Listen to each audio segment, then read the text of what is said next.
Voice RE20. The Electro Voice RE20 is this big, thick, shaped microphone. It's like the size of a cucumber, the size of a large cucumber. And you talk into the end of it. It's called an end address microphone. And it's not very sensitive, so you have to turn the gain up or the volume knob up very high to get a good signal out of it because it's not very sensitive. And when you turn the gain knob all the way up, because it needs almost like 60 decibels of gain, it reaches the theoretical limits of a preamp or an amplifier to boost the signal of a very unsensitive microphone. And when you reach the theoretical limits of a preamp, it will typically introduce a audible hiss. And a lot of preamps, when you stress them, when you boost the gain all the way up, it will actually make them sound worse as well. It will actually make them sound worse. So there really is no benefit to using a microphone that's not very sensitive.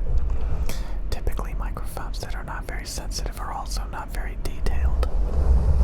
Like, they don't pick up a lot of detail, a lot of ambience, a lot of nuance. Some people think that's a good thing because it will cut down on saliva noises or mouth noises, clicks and crackles and saliva. It kind of smooths out your voice a little bit in that regard. Kind of a lo-fi sound. That doesn't mean that it can't be bright and articulate still, or harsh, from peaks and cuts on the frequency response. But it just kind of smooths out the details of your voice. Because some people do not like the sound of mouth noises, some people do not like the sound of saliva sounds.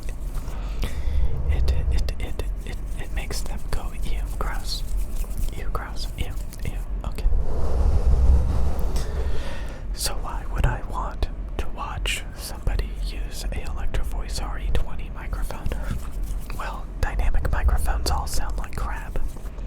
And the Shure SM7B microphone, I'm sure you've seen it. Joe Rogan uses it.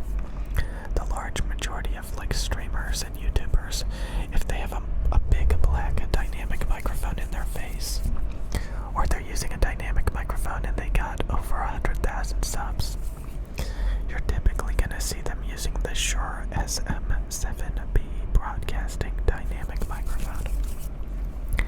It's got thousands and thousands and thousands of reviews on Amazon.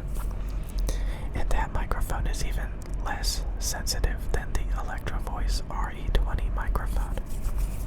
The Shure SM7B is a gain hog. It needs 59 decibels of gain. 59 decibels of gain. And that's typically the microphone that people use. If they're going to use a dynamic broadcasting microphone, or they just want to copy their favorite YouTubers, it is considered the world's best dynamic microphone, the Shure SM7B. I personally do not like it because it requires 59 decibels of gain, which will make it just about any preamp audibly hissy. Pretty much every single preamp in the world that exists theoretically will have a audible hiss. A high self-noise of hiss.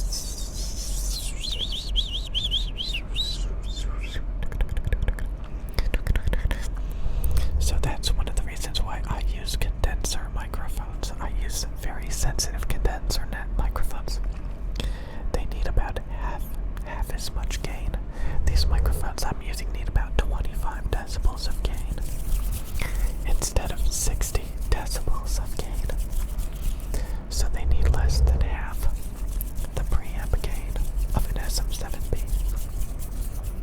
The Shure SM7B, the world's most popular broadcasting dynamic microphone, in my opinion, sounds very nasally, very dark in the treble, very chewed up in the treble, but it has really flat natural mids, which is what makes it sound good.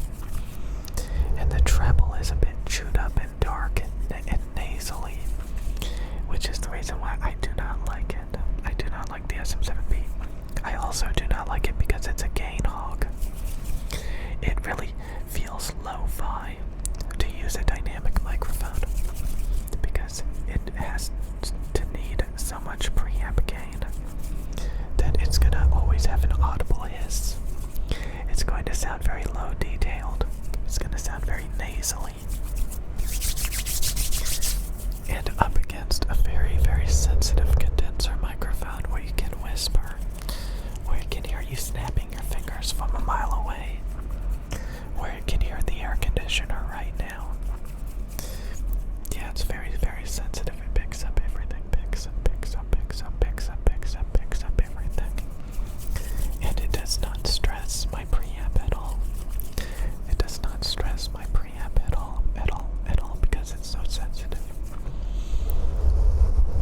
The RE20 broadcasting dynamic microphone by Electro Voice has very colored high mids from 1 to 5 kilohertz. It looks like a W on the frequency response. The high mids from 1 to 5 kilohertz are scooped out, and it's got like this 3 kilohertz peak in the middle, which makes it look like a W, a W, a W, double, double, double, double, double, double U, double, double, double, double U. So it sounds very unnatural, very colored in the mid-range. But besides that, the microphone would actually be pretty damn good. The Shure SM7B has very flat, natural high mids from 1 to 5 kilohertz. The SM7B just has really bad treble. It has really bad treble. You know what's funny? If you could combine a Shure SM7B and an Electro Voice RE20 and like get the mid-range of the SM7B and like the bass response and treble response of the Electro Voice RE20, you would technically have a better, superior microphone than both the SM7B and the RE20. I bet it's possible. I bet it's technically possible to like, yeah, do that, but it's probably not worth it.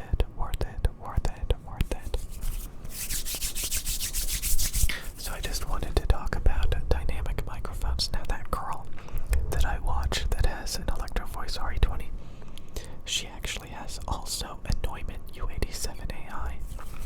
A Neumann U87AI, which is considered the world's best voiceover microphone. And it costs well over $3,000. It costs well over $3,000. And she will occasionally use it. She will occasionally use the U87 by Neumann, the U87AI by Neumann, which is very good, very good, very good, very good, very good. Very good, very good, very good, very good. Yeah boy, yeah boy, yeah boy.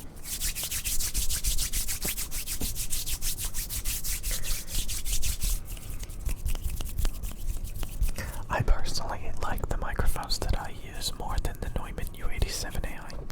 These microphones have lower self-noise than the Neumann U87AI. These have 7 dBA self-noise.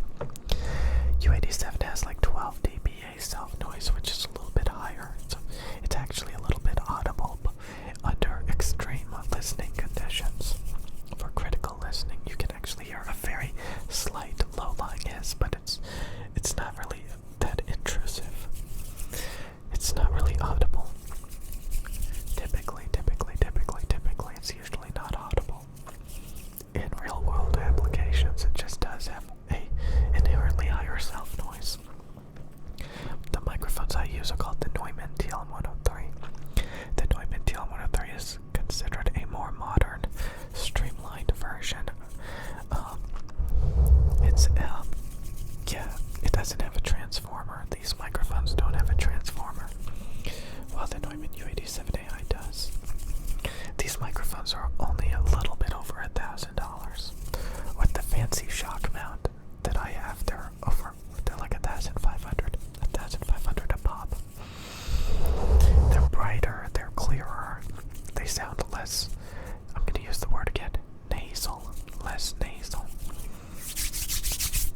more sparkly, more musical, more bright.